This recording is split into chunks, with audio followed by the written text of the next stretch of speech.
Terus dengan suara ketakutan, Sri bilang, bukannya Mbak udah pulang tadi malam? Di situ mukanya Mbak Tamin yang tadi capek kelelahan langsung melotot syok dan teriak. Kan sudah saya bilang, jangan bukakan pintu ke siapapun kalau malam hari. Ternyata tadi malam itu bukan Mbak Tamin, guys.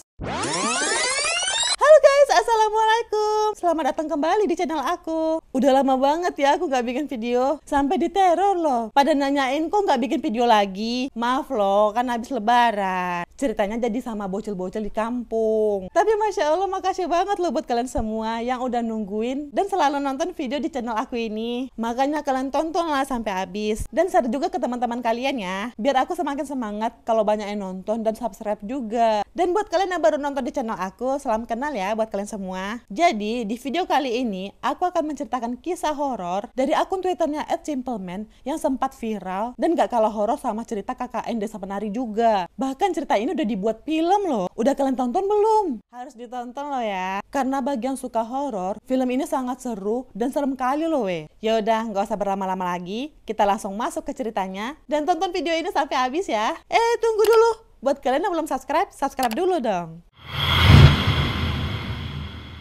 Sewu Dino atau 1000 Hari ini adalah cerita tentang santet yang diceritakan oleh seorang wanita bernama Sri. Nama di sini semuanya samaran ya. Dan juga ceritanya terjadi pada tahun 2001, di mana Sri ini adalah seorang gadis desa yang tinggal bersama ayahnya yang sudah tua. Kehidupan mereka yang sangat sederhana, bahkan terbilang sangat pas-pasan, membuat Sri ini berniat untuk mencari kerja meskipun dia hanya lulusan SD. Awalnya ayahnya nggak setuju karena Sri ini adalah anak satu-satunya dan seorang perempuan pula. Tapi tekad si Sri yang sudah bulat kali, karena kalau dia nggak kerja, mereka mau makan apa ya kan? Kebutuhan banyak, tapi penghasilan nggak ada. Jadi dia membujuk ayahnya. Dan akhirnya ayahnya mengizinkan si Sri untuk mencari kerja. Suatu hari, Sri mendapatkan info dari agen penyalur ART yang mengatakan ada nih yang butuh ART di kota X. Mendengar hal itu, Sri senang lah ya kan? Dan dia langsung menuju ke kota tempat agen penyalur tadi untuk diwawancara. Nah, saat diwawancara,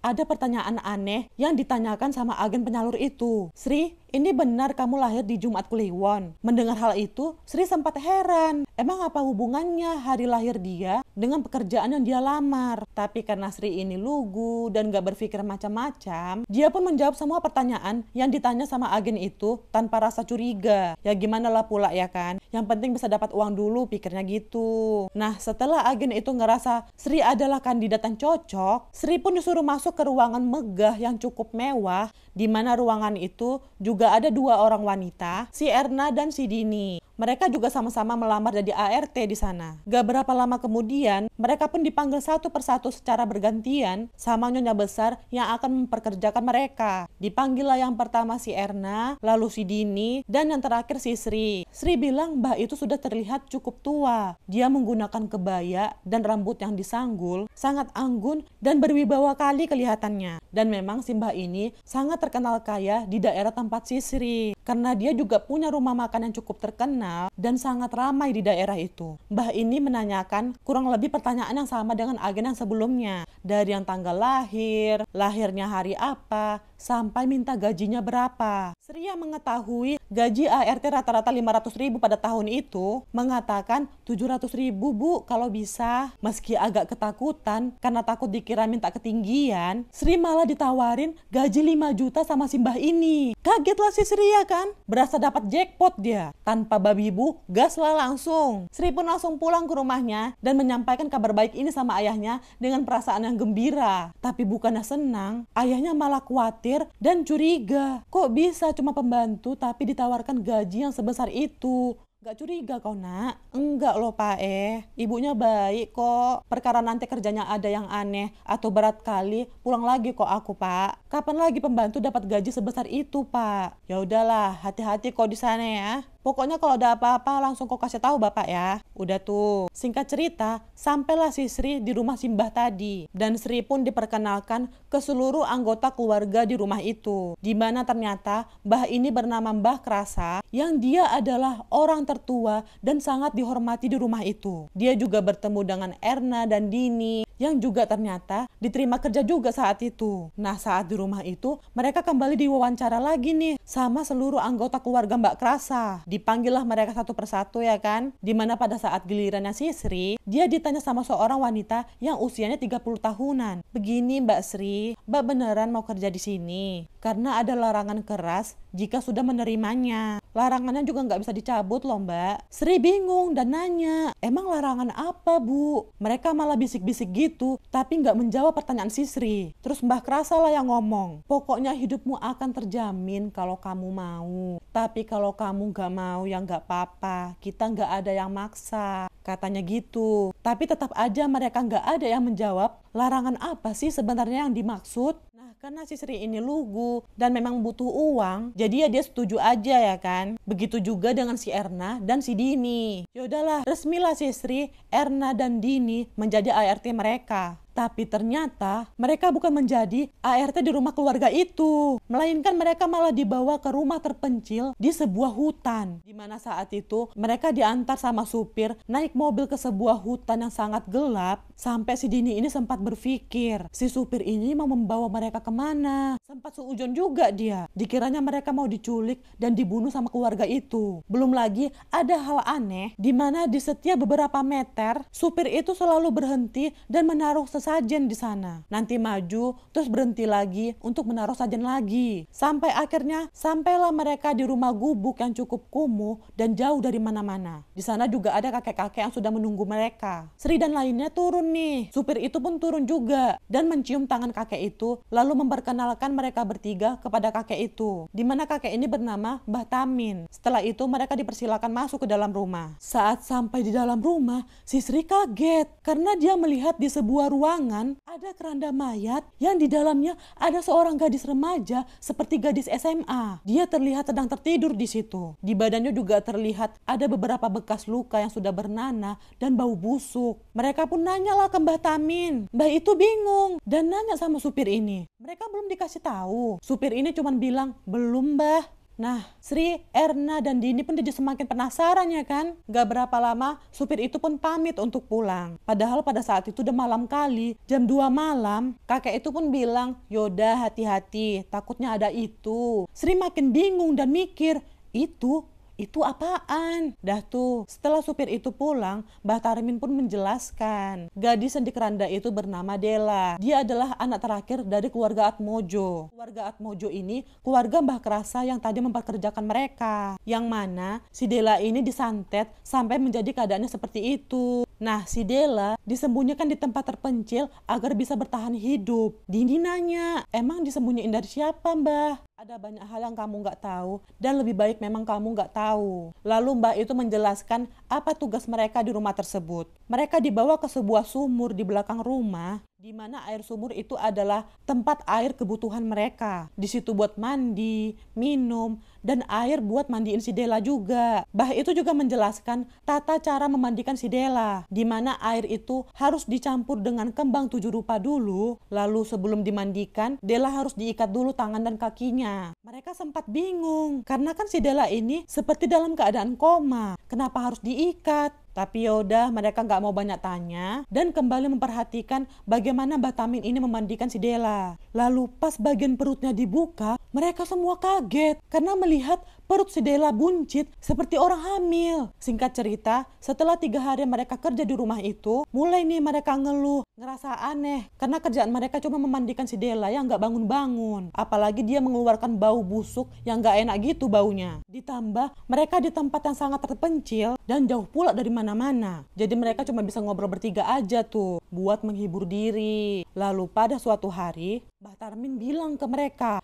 kalau dia harus pergi dan meminta mereka untuk menjaga Dela. Dia juga selalu mengingatkan mereka untuk tetap mengikat kaki dan tangan si Dela sebelum dibasuh sama air. Mbah Tarmin juga berpesan jangan pernah bukain pintu di malam hari ke siapapun dan gimana pun keadaannya. Mereka juga diberikan wejangan gitu yang membuat mereka jadi merinding, termasuk si Sri. Dia melihat wejangan itu seperti mengisyaratkan ada sebuah hal yang menakutkan yang gak mereka ketahui. Malam hari pun tiba, di mana saat itu giliran Dini yang memandikan Della. Tapi karena Dini gak enak badan, dia meminta tolong kepada Sri untuk menggantikan dirinya. Sri yang melihat Dini yang terlihat pucat seperti lagi sakit pun mengiyakan untuk memandikan si Della. Tapi saat Sri ngecek air di gentong persediaan air mereka, ternyata airnya udah habis. Karena si Dini lupa menimba air untuk persediaan mereka. Akhirnya Sri membuka pintu belakang untuk menimba air di sumur itu. Awalnya si Sri ini ragu karena pesan dari Batamin tadi. Tapi mau gimana lagi ya kan? Air mereka udah habis pula. Ya udahlah, si Sri buru-buru lari keluar untuk cepet-cepet menimba air. Tapi Sri ngerasa malam itu suasananya sunyi kali, kayak nggak ada suara apa-apa. Saat Sri melihat ke arah pepohonan, dia melihat ada sosok wajah yang menatapnya lalu tiba-tiba menghilang. Sri yang udah gemetar ketakutan langsung cepet-cepet membawa air kembali ke rumah dan menutup pintunya. Karena panik abis nimba air dengan nuansa horor tadi, Sri jadi lupa untuk mengikat tangan dan kaki si Della sebelum dimandikan. Lalu dia mengusap pelan-pelan tubuhnya Della sambil memperhatikan perutnya seperti orang hamil itu. Dan saat dia mau membasuh lehernya, tiba-tiba si Della melotot ke arah Sri. Dan si Della ini nyekik Sri sambil tertawa-tawa seperti orang kesurupan. Sri pun menjerit lah ya kan. Karena ada dengar suara ribut-ribut, si Erna langsung datang melihat apa yang terjadi. Dia kaget melihat si Della yang bangun dan mencekik si Sri. Di situ si Della ketawa-ketawa sambil bilang, ternyata anak kliwon semua. Percuma, 1000 hari anak ini sebentar lagi habis. Kalian hanya akan menjadi tumbal untuk anak ini. Terus si Sri berusaha untuk berontak dan menyiram si Della pakai air kembang 7 rupa. Dia meminta Erna untuk mengambil tali buat bantu dia untuk mengikat si Della. Dan setelah itu, Della kembali tidur seperti biasa.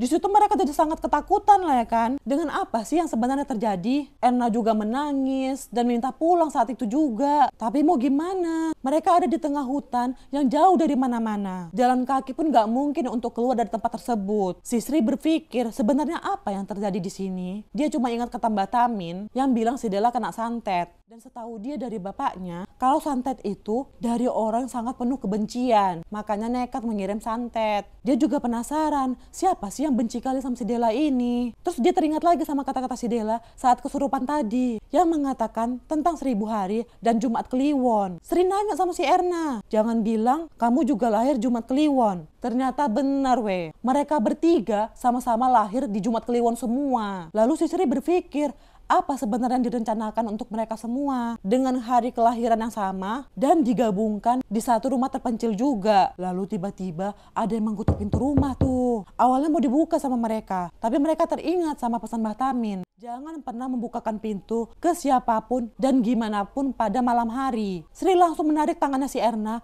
mengisyaratkan jangan membukakan pintu. Awalnya ketukan itu terdengar normal aja, tapi karena nggak dibuka-buka, ketukan itu semakin keras seperti lagi marah. Dini yang mendengar itu malah bilang, kalian gila ya? Itu Batamin. Nanti Batamin marah loh. Dini langsung membuka pintunya gitu aja. Pas saat dibuka, ternyata memang Batamin. Tapi Batamin ini terlihat diam dan masuk melihat kondisi si Della. Lalu Batamin duduk dan menjelaskan dengan singkat kalau santet 1000 hari itu adalah ritual untuk menghabiskan satu garis keturunan keluarga. Lalu Batamin juga membukakan mata batinnya si Sri untuk melihat sekeliling rumah itu. Ternyata banyak kali makhluk halus yang menunggu rumah itu. Menunggu si Della ini mati katanya. Karena makhluk-makhluk itu ingin memiliki tubuhnya si Della. Udah kayak film Insidious gak sih? Karena katanya rohnya si Della ini sering gak ada di tubuhnya ya kan. Jadi banyak kali makhluk halus ngincar tubuhnya si Della untuk dimasukin. Makanya kalau si Della ini bangun, sebenarnya dia dirasuki sama makhluk halus. Lalu pagi harinya, saat Sri jemur baju, dia melihat ada orang yang datang. Dini yang melihat orang itu juga kaget kali. Karena mereka melihat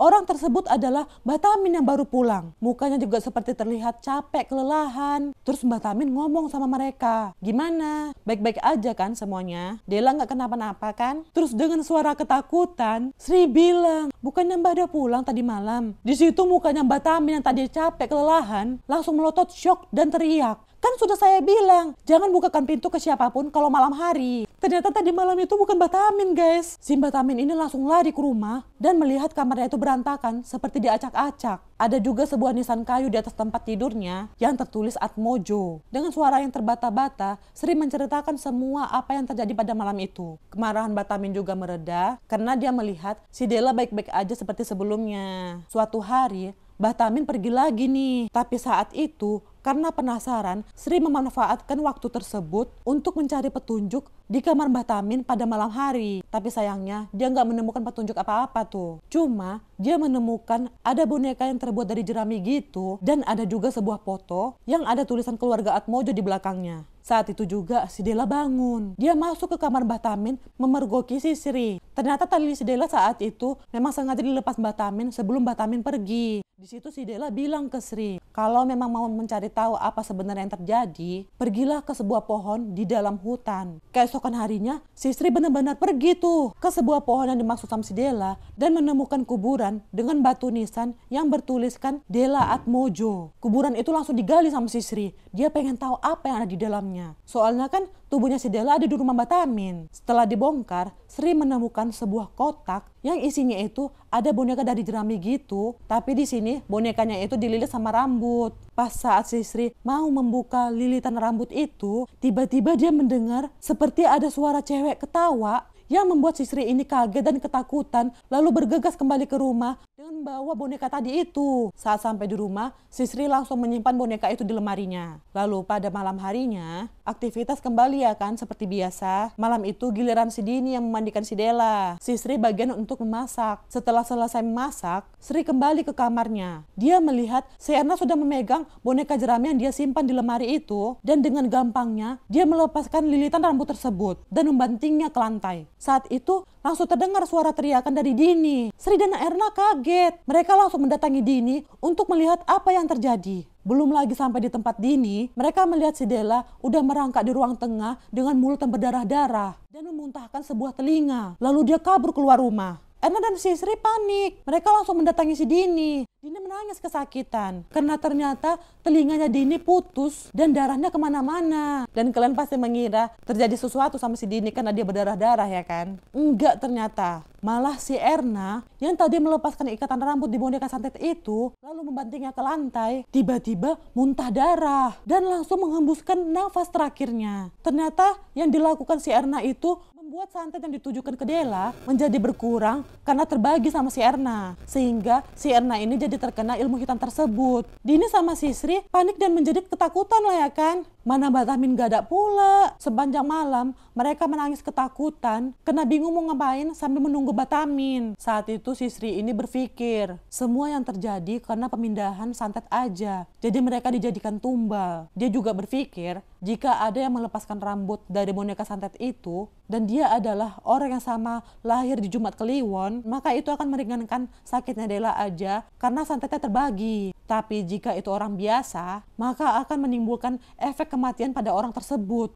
Keesokan harinya Batamin pulang tuh. Dia terkejut dan marah atas apa yang sudah mereka lakukan. Sri dan Dini menceritakan semua dan mereka pun langsung dibawa ke keluarganya Atmojo untuk disidang. Mereka bertemu kembali tuh dengan Mbak Rasa. Saat itu Mbak Rasa bilang, seharusnya gak perlu ada korban jiwa kalau kalian hanya nurut-nurut aja. Sri pun langsung mengajukan diri untuk resign saat itu. Tapi Mbak Rasa bilang, boleh, tapi aku gak menjamin dengan nyawamu loh ya. Mendengar itu, Sri jadi ketakutan lah ya kan. Di situ Batamin juga menceritakan bahwa Della memang benar disantet oleh orang yang sangat membenci keluarga Atmojo. Sehingga dia ingin menghabiskan seluruh anggota keluarga Atmojo dengan santet Sewudino atau 1000 hari. Di mana santet ini adalah santet yang sangat kuat dan bersifat dua arah. Yang disantet akan mati, lalu yang menyantet akan menanggung akibatnya, yaitu nyawanya juga akan terancam. Santet seperti ini hanya akan dilakukan oleh yang benar-benar benci kali. Makanya dia rela menanggung akibatnya juga. Lalu mau gak mau, Sri dan Dini akhirnya jadi terikat sama keluarga Atmojo ini. Setelah itu mereka kembali lagi ke sebuah tempat terpencil, tapi berbeda dari tempat sebelumnya. Di rumah itu udah ada Della dan Batamin yang menunggu kedatangan Sri dan Dini. Di situ Della udah sadar dan bisa ngomong. Karena sebagian santetnya itu kan udah terlepas dan terbagi sama si Erna. Erna yang menyebabkan si Erna jadi meninggal dunia. Tapi Mbak Tamin juga menjelaskan kalau malam hari si Della ini masih suka kabur kayak orang kesurupan gitu. Karena itulah di sekitar rumah Mbak Tamin sudah menancapkan payung orang meninggal agar si Della ini nggak bisa kabur lagi. Rumah itu adalah rumah tempat kelahiran si Della, sehingga terdapat ada lukisan Mbah Krasa sedang menggendong bayi yang berkepala dua. Nah, di rumah ini, Sisri dan Dini punya kamar masing-masing. Dan Mbak Tamin juga berpesan, pokoknya mereka nggak boleh membuka pintu kamar kalau malam hari. Lalu setiap malam, si Della ini selalu mengetuk pintu kamar mereka.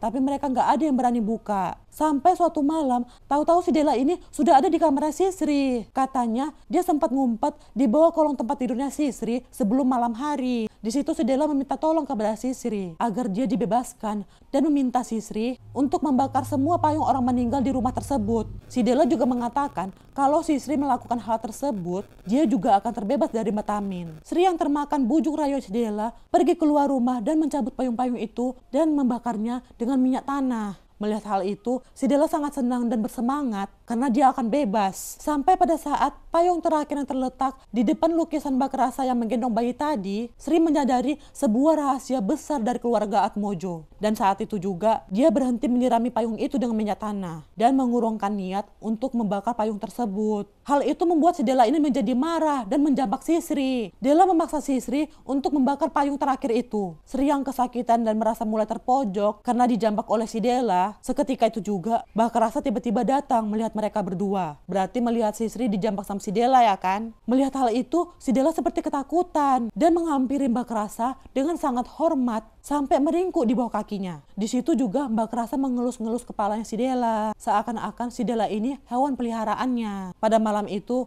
Sri menyadari bahwa kelahiran Jumat Kliwon bukanlah kelahiran yang sama dengan Della, melainkan sama dengan orang yang menyantet si Della. Dan melalui garis lahir yang sama, yaitu si Erna, Dini, dan Sri, Mbah Tamin memang berniat menggunakan mereka bertiga untuk menyakiti si orang yang mengirimkan santet itu. Tapi karena kecerobohan mereka, makanya si Erna menjadi korban. Singkat cerita, mereka akhirnya mengadakan ritual di mana Della, Sri, dan Dini dikubur di tanah yang sudah digali, lalu disiram dengan darah kerbau. Rambut mereka juga dipotong sebagian dan dililitkan di boneka jerami atau di boneka santet. Kemudian Mbah Tamin ini membaca mantra. Di sana katanya mereka merasakan sakit yang luar biasa hebat, di mana proses ritual tersebut untuk mengembalikan santet kepada pemiliknya. Saat itu Sri seperti bisa melihat semua seperti apa kejadiannya. Dia melihat seorang yang mengirimkan santet itu adalah dari keluarga Kuncoro. Jadi ceritanya, keluarga Kuncoro ini merupakan keluarga saingan dari keluarga Atmojo yang gak patuh dan suka melawan sama keluarga Atmojo. Nah, karena itu keluarga Atmojo marah dan ngerasa terancam sama keluarga Kuncoro. Jadi keluarga Atmojo menghabiskan seluruh keluarga Kuncoro dengan ilmu hitam. Dan ternyata keluarga Atmojo ini memiliki peliharaan, di mana peliharaan itu adalah sepasang jin yang gak bisa dipisahkan, atau seperti suami istri gitu. Di mana ini juga digambarkan di lukisan Mbah Krasa yang menggendong bayi dua kepala tadi. Nah, ilmu hitam yang dilemparkan ke keluarga Kuncoro ini berhasil membuat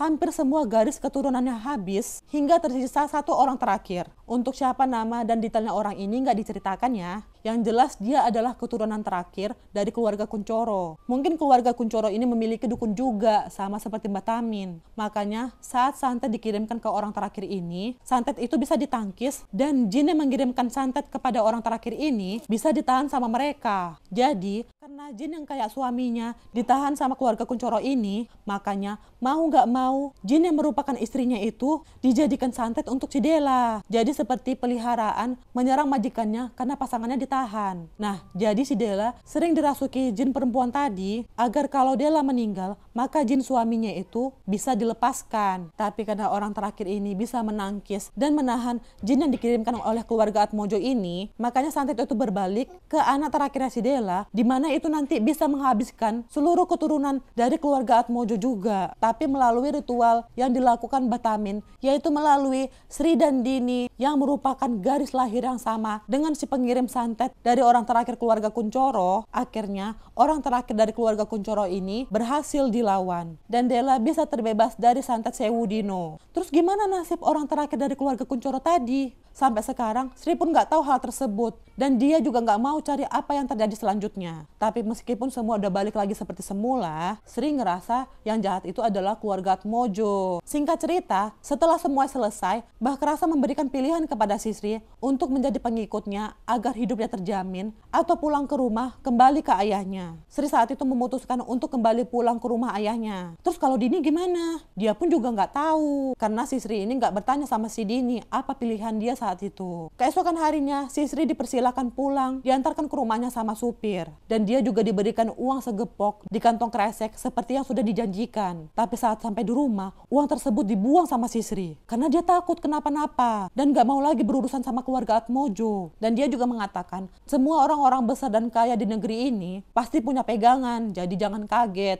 Tapi sebenarnya nggak juga ya kan? Pasti adalah orang sukses dan kaya karena usahanya dan doanya sama Allah. Iya nggak? Bagaimana menurut kalian? Silahkan komentar di bawah ya. Oke, sekian dulu cerita horor aku kali ini. Semoga kalian terhibur dan bisa mengisi waktu kosong kalian. Dan makasih juga buat kalian sudah nonton video ini sampai habis ya. Kalian juga bisa mengirimkan pengalaman horor kalian ke email aku untuk aku bawakan ke video selanjutnya. Dan jangan lupa like, komen, dan subscribe ya. Share dan juga nyalakan notifikasinya agar kalian tahu setiap aku upload video baru. Oke, see you next video. Bye-bye!